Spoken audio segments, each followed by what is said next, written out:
രാധ ടീച്ചറുടെ മുക്കുറ്റിപ്പൂക്കൾ എന്ന കഥാസമാഹാരത്തിലെ ശാലിനി എന്ന കഥയുടെ അവസാന ഭാഗം. എടി, നീ ഏത് ലോകത്താണ്? സുലുവിൻ്റെ ഉറക്കിയുള്ള വിളിയായിട്ടാണ് ഞാൻ ചിന്തയിൽ നിന്നുണർന്നത്. എന്താടി നീ ഒച്ച വയ്ക്കുന്നത്? നീ നിന്റെ വീട്ടിലേക്കൊന്ന് നോക്ക്. വീട്ടിലേക്ക് നോക്കിയ ഞാൻ സ്തംഭിച്ചു പോയി. വീടിന് ചുറ്റും പന്തൽ ഉയർന്നിരുന്നു. രാത്രി അച്ഛനമ്മമാരുടെ സംസാരം കേട്ടെങ്കിലും ഇത്ര വേഗം അത് പ്രാവർത്തികമാക്കുമെന്ന് വിചാരിച്ചില്ല. നോക്കി നിൽക്കെ എൻ്റെ കണ്ണുകൾ നിറഞ്ഞൊഴുകാൻ തുടങ്ങി. ഞാൻ ദയനീയ സ്വരത്തിൽ സുലുവിനോട് പറഞ്ഞു, ഇനി എനിക്ക് പഠിക്കാൻ കഴിയുമോടി? ഞാൻ എത്ര കരഞ്ഞപേക്ഷിച്ചിട്ടും ഫലമുണ്ടായില്ലല്ലോ. നീ കരയാതെ സമാധാനമായി വീട്ടിലേക്ക് ചെല്ല്. അവൾ ആശ്വസിപ്പിച്ചുകൊണ്ട് നടന്നു നീങ്ങി.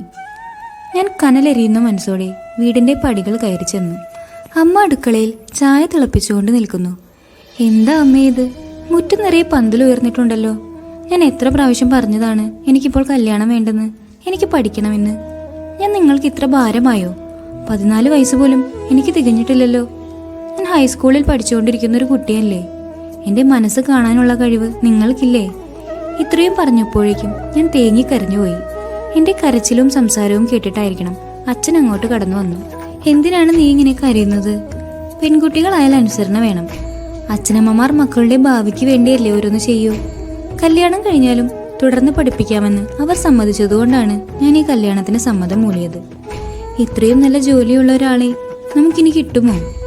കല്യാണം കഴിഞ്ഞാൽ അവൻ ഉടനെ ജോലി സ്ഥലത്തേക്ക് പോകുമെന്ന് പറയുന്നു. അധികം ലീവില്ലത്രേ. പിന്നെ നിനക്ക് ഇവിടെ നിന്ന് പഠിച്ചൂടെ? 4 ദിവസം കഴിഞ്ഞാൽ കല്യാണമായില്ലേ? നീ കരഞ്ഞു തളരാതെ ധൈര്യത്തോടെ ഇരിക്കെ. അച്ഛൻ്റെ ന്യായവാദങ്ങൾക്ക് മുൻപിൽ ഞാൻ മൗനിയായി മാറി. എല്ലാ ആഗ്രഹങ്ങളും മനസ്സിലൊതുക്കി കഴിയാനാണ് പെൺകുട്ടികളുടെ വിധി. സ്വന്തം ജീവിതത്തെക്കുറിച്ച് പോലും പറയാൻ സ്വാതന്ത്ര്യമില്ല. അങ്ങനെ വേദനിച്ചും കണ്ണീരൊഴുക്കിയും കഴിയവേ ആ ദുർദിനം വന്നു ചേർന്നു. കല്യാണത്തിന് തലേ ദിവസം രാവിലെ മുതൽ വിരുന്നുകാരെല്ലാം വന്നു തുടങ്ങി. രാത്രിയായപ്പോഴേക്കും അയൽക്കാരും സുഹൃത്തുക്കളും എന്നു വേണ്ട എല്ലാവരും സന്നിഹിതരായി. എന്തൊരു ബഹളം, എന്തൊരാഘോഷം! ഒരു വശത്ത് ഗ്രാമഫോൺ പാടാൻ തുടങ്ങിയിരിക്കുന്നു. എൻ്റെ മനസ്സിൽ മാത്രം യാതൊരു സന്തോഷവും തോന്നിയില്ല. രാത്രിയിലെ ഭക്ഷണത്തിനു ശേഷം ഓരോരുത്തരായി പിരിഞ്ഞു തുടങ്ങി. എല്ലാവരും പോകരുത് കേട്ടോ, നാളത്തെ സദ്യക്കുള്ള പണികളെല്ലാം ചെയ്യണ്ടേ? കാര്യസ്ഥ സ്ഥാനം ഏറ്റെടുത്തിരിക്കുന്ന കുട്ടപ്പൻ വല്യച്ഛൻ എല്ലാവരോടുമായി പറഞ്ഞു.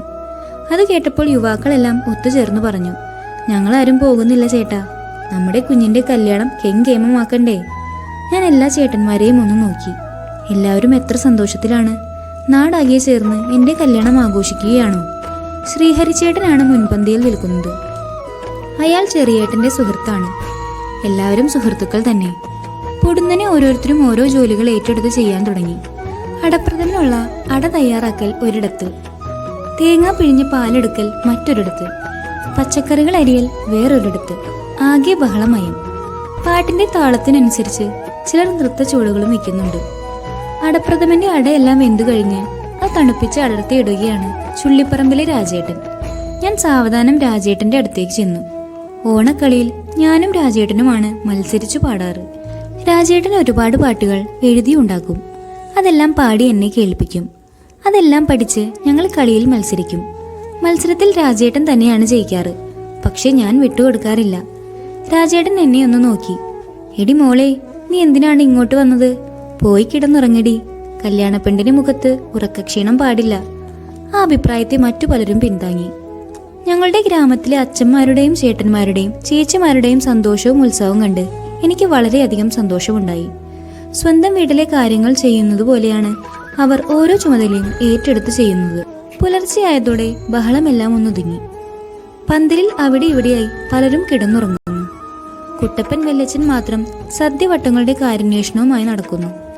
അടപ്രഥമനും കായ വറുത്തതും ചേന വറുത്തതും ചെറുകറികളും എല്ലാം തയ്യാറായി കഴിഞ്ഞു. സാമ്പാർ അടുപ്പത്ത് തിളച്ചുകൊണ്ടിരിക്കുന്നു. ഇനി അരി മാത്രം അടുപ്പത്തിട്ടാൽ മതി. അത് നേരം വെളുത്തതിനു ശേഷം ചെയ്യാവുന്നതാണ്. ഇനി എല്ലാവരും പോയി വിശ്രമിച്ചോളൂ. മുഹൂർത്തം 9:30 അപ്പോഴേക്കും എല്ലാവരും എത്തിച്ചേർന്നാൽ മതി. വല്യച്ഛൻ്റെ നിർദ്ദേശം എല്ലാവരും അനുസരിച്ചു.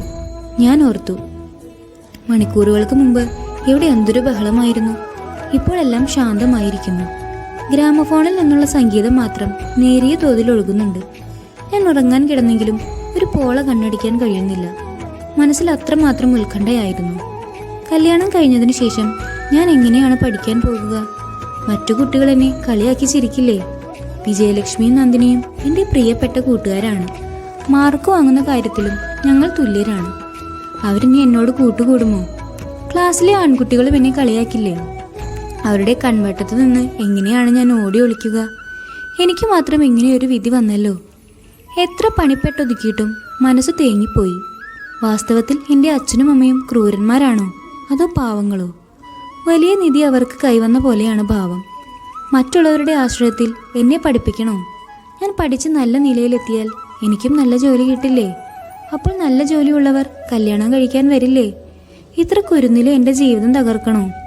അവർ പഠിപ്പിക്കാമെന്ന് പറഞ്ഞു പോലും എന്താണ് സംഭവിക്കുന്നതെന്ന് കണ്ടറിയണം. ഓരോരോ ചിന്തയാൽ എൻ്റെ മനസ്സ് കലുഷമായി തീർന്നു. എങ്ങനെയോ നേരം വെളുത്തു. അമ്മയുടെ നിർദ്ദേശപ്രകാരം പുഴയിൽ പോയി കുളിച്ചു വന്നു. പുതിയ പാവാടയും ബ്ലൗസും അണിഞ്ഞു. മുടിയിലെ വെള്ളം പോലും തൂത്തു കളയാതെ ഞാൻ അവിടെ ഏകയായിരുന്നു. പന്തലിലേക്ക് എത്തി നോക്കിയതേയില്ല. അവിടെ കിഴക്കുഭാഗത്ത് ഒരുക്കിയിരിക്കുന്ന മണ്ഡപത്തിൽ അപ്പൂക്കപ്പാണന്റെ നാദസ്വരമേളം പൊടി പൊടിക്കുന്നു. നാദസ്വര വിദ്വാനാണ് അപ്പൂക്കപ്പാണൻ. കൃഷ്ണപ്പാണന്റെ ഭാര്യയും മക്കളും ഓണത്തിന് മയ്യം പാടാൻ വരാറുണ്ട്. എത്ര മനോഹരമായിട്ടാണ് അവർ പാടാറുള്ളത്. ഇതിനിടയിൽ ആരോ വിളിച്ചു പറഞ്ഞു, വരന്റെ പാർട്ടിക്കാരെത്തി. അവരെ സ്വീകരിക്കാൻ താലമേന്തിയ കുട്ടികളോട് വരാൻ പറയൂ.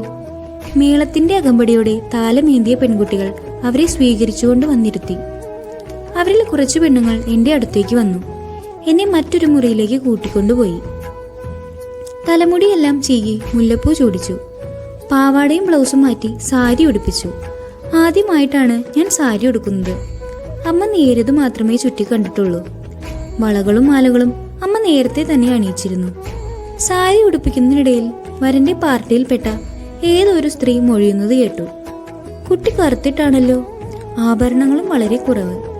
അവന്റെ സൗന്ദര്യത്തിന് ചേർന്ന പെണ്ണൊന്നുമല്ലല്ലോ, സ്ത്രീധനവുമില്ല. ആകെ 19 പവനോളം കാണും. മേഞ്ഞലയിലെ ശ്രീമന്തിനിക്ക് 100 പവന് കൊടുക്കാമെന്ന് പറഞ്ഞതാണല്ലോ. അവന്റെ ജോലിയും സൗന്ദര്യവും അവർക്ക് അത്ര ഇഷ്ടപ്പെട്ടിരുന്നു. പിന്നെ എന്തുകൊണ്ടാണോ അവ വേണ്ടെന്ന് വെച്ചത്? ഈ കുട്ടിയാണെങ്കിൽ വളരെ ചെറുപ്പം. രവിക്കാണെങ്കിൽ 30 കഴിഞ്ഞു. എന്തു കണ്ടിട്ടാണാവോ ഈ കുട്ടിയെ മതിയെന്ന് പറഞ്ഞത്? ഇവർ തമ്മിൽ എന്തെങ്കിലും ചേർച്ചയുണ്ടോ? ആ വാചകം എൻ്റെ ചെവിയിൽ വന്നു തറച്ചു. പക്ഷെ അതിൻ്റെ ബോധമണ്ഡലത്തിലേക്ക് ചെന്നു എന്ന കാര്യം സംശയമാണ്. അത്തരം ഒരവസ്ഥയിലൂടെയാണ് ഞാൻ കടന്നു പോയിക്കൊണ്ടിരുന്നത്. ഇത്തരത്തിലുള്ള അഭിപ്രായങ്ങൾക്ക് ആരൊക്കെയോ മറുപടി പറയുന്നത് കേട്ടു. അവളിപ്പോൾ കുട്ടിയല്ലേ, എത്രയോ ഇനി വലുതാകാനിരിക്കുന്നു. വർഷങ്ങൾ പിന്നിടുമ്പോൾ നിറവും സൗന്ദര്യവും താനേ ഉണ്ടായിക്കൊള്ളും. ആരുടെ അഭിപ്രായവും എൻ്റെ മനസ്സ് ഉൾക്കൊണ്ടിരുന്നില്ല. മറ്റുള്ളവർ പറയുന്നത് ഒരു പാവയെപ്പോലെ അനുസരിക്കുന്നു എന്ന് മാത്രം. ഞാൻ എൻ്റെ കൂട്ടുകാരികളെ ചുറ്റിലും തിരഞ്ഞു. ആരെങ്കിലും വന്നിട്ടുണ്ടോ എന്നറിയാൻ. ഞാൻ ആരോടും ഒന്നും പറഞ്ഞിരുന്നില്ലല്ലോ. പക്ഷെ അവരെല്ലാം മനസ്സിലാക്കി എത്തിയിരിക്കുന്നു. അവരെല്ലാം വിഷാദഭാവത്തോടെ ദൂരെ മാറി നിൽക്കുന്നു. വധുവിനെ കൊണ്ടുവരൂ, പൂജാരി നിർദ്ദേശിച്ചു. അത് കേട്ടപ്പോൾ ആരോ എൻ്റെ കയ്യിൽ തിരിയിട്ട് കത്തിച്ച ഒരു താലം കൊണ്ടുവന്ന് തന്നു. കത്തുന്ന തിരിയിട്ട തേങ്ങാമുറി ഇരിക്കുന്നത് പഴത്തിന്റെ മേലെയാണ്. സാരി എടുത്ത് ശീലമില്ലാത്തതുകൊണ്ട് നടക്കാൻ വളരെ പാടുപെടേണ്ടി വന്നു. താലം എടുത്ത് ഞാൻ മണ്ഡപത്തെ വലം വെച്ച് താഴെയിരുന്നു. പൂജാരിയുടെ മന്ത്രോച്ചാരണങ്ങൾക്കിടയിൽ എൻ്റെ കയ്യിൽ വെച്ച് തന്നെ തുളസിമാല അയാളുടെ കഴുത്തിൽ അണിയിച്ചു. ആ മുഖം ഒരിക്കൽ പോലും ഞാൻ കണ്ടിട്ടില്ലായിരുന്നു. പിന്നീട് താലി കെട്ട് നടന്നു. കൊട്ടും കുരവയും ആർപ്പുവിളികളും എല്ലാം ഉണ്ടായിരുന്നു. എല്ലാ ചടങ്ങുകളും കഴിഞ്ഞതിന് ശേഷം എന്നെ മുറിയിൽ എത്തിച്ചു. എല്ലാ കണ്ണുകളും എന്നിലാണെന്ന് തോന്നി. ഇത്ര ചെറിയ കുട്ടിയായിരുന്നോ വധു എന്ന മനോഭാവമാണ് ആ കണ്ണുകളിൽ ഉണ്ടായിരുന്നത് എന്ന് തോന്നുന്നു. കുറച്ചു കഴിഞ്ഞപ്പോൾ സുമതിയുടെ അമ്മ വള്ളിക്കുഞ്ഞമ്മ എൻ്റെ അടുത്ത് വന്നു. എന്നെ കുറെ നേരം നോക്കിക്കൊണ്ടു നിന്നു. പിന്നെ കെട്ടിപ്പിടിച്ചൊരു പൊട്ടിക്കരച്ചിൽ. എൻ്റെ മണിയുടെ പ്രായമല്ലേടി നീ? എല്ലാവരും കല്യാണം കഴിഞ്ഞു പോകുമ്പോൾ ഞങ്ങൾ ചിരിക്കാറാണ് പതിവ്. ഇപ്പോൾ ഞങ്ങൾക്ക് സങ്കടം സഹിക്കാൻ കഴിയുന്നില്ല മോളെ. നിന്റെ അച്ഛൻ്റെ മുഖത്ത് എന്താ കണ്ണില്ലായിരുന്നോ? അതോ അച്ഛൻ കണ്ണടച്ചതോ? ഇത്ര ചെറിയ കുഞ്ഞിനെ ഇത്രയും പ്രായമുള്ള ആൾക്ക് പിടിച്ചു കൊടുക്കുമോ? ഒരു ജോലിയുടെ പേരും പറഞ്ഞ് എൻ്റെ മനസ്സാകെ കലങ്ങി മറിഞ്ഞു. കണ്ണുകൾ നിറഞ്ഞൊഴുകി. പിന്നീട് എല്ലാവരും ചേർന്ന് കാറിൽ കയറ്റിയിരുത്തി. ഒരുപാട് ദൂരം സഞ്ചരിച്ചതിന് ശേഷമാണ് കാർ ലക്ഷ്യസ്ഥാനത്തെത്തിയത്. കാറിൽ നിന്നിറങ്ങി ഇടവഴിയിൽ കൂടി കുറച്ചു നേരം നടക്കണം. ഇരുവശവും കൈതകൾ നിറഞ്ഞു നിൽക്കുന്നു. അവർ തെളിച്ച വഴിയിലൂടെ ഞാൻ നടന്നു. വിവാഹ പാർട്ടിയെ കാണാൻ പലരും വഴിയരികിൽ നിൽക്കുന്നത് കണ്ടു.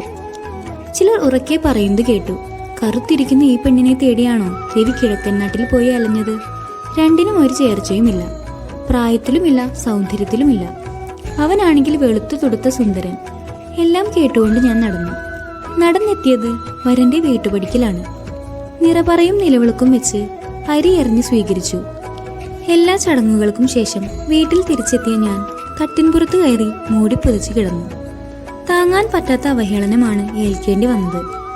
അവിടെ കിടന്നിരുന്ന കുട്ടികളുടെ ഇടയിൽ ഞാനും കൂടി. പലരും കോണിപ്പടിയിൽ നിന്ന് എന്നെ വിളിക്കുന്നുണ്ടായിരുന്നു. ഞാൻ അതൊന്നും ശ്രദ്ധിച്ചില്ല. നേരം വെളുത്തപ്പോൾ ചെറിയേട്ടൻ വന്ന് എന്നെ ഉണർത്തി. നീ ഇന്നലെ എവിടെയാണോ കിടന്നിരുന്നത്?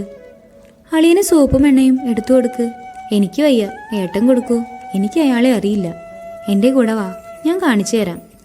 ഞാൻ പതുക്കെ എഴുന്നേറ്റ് ഏട്ടൻ്റെ പിന്നാലെ ചെന്നു. അദ്ദേഹം വരാന്തയിൽ നിൽക്കുന്നുണ്ടായിരുന്നു. ഇതാണ് ആള്. എണ്ണയും സോപ്പും കൊണ്ട് കൊടുക്കൂ. ഞാൻ ആ മുഖത്തേക്കൊന്ന് നോക്കി. പേടി കൊണ്ട് എൻ്റെ സപ്തനാഡികളും തളർന്നു. എൻ്റെ അച്ഛൻ്റെ പ്രായം വരുന്ന ആൾ. കരഞ്ഞുകൊണ്ട് ഞാൻ നിലത്തിരുന്നു. അദ്ദേഹം ഒന്നും മിണ്ടിയില്ല. കുറച്ചു കഴിഞ്ഞപ്പോൾ അയാളെ കണ്ടില്ല. എനിക്ക് ആശ്വാസമായി.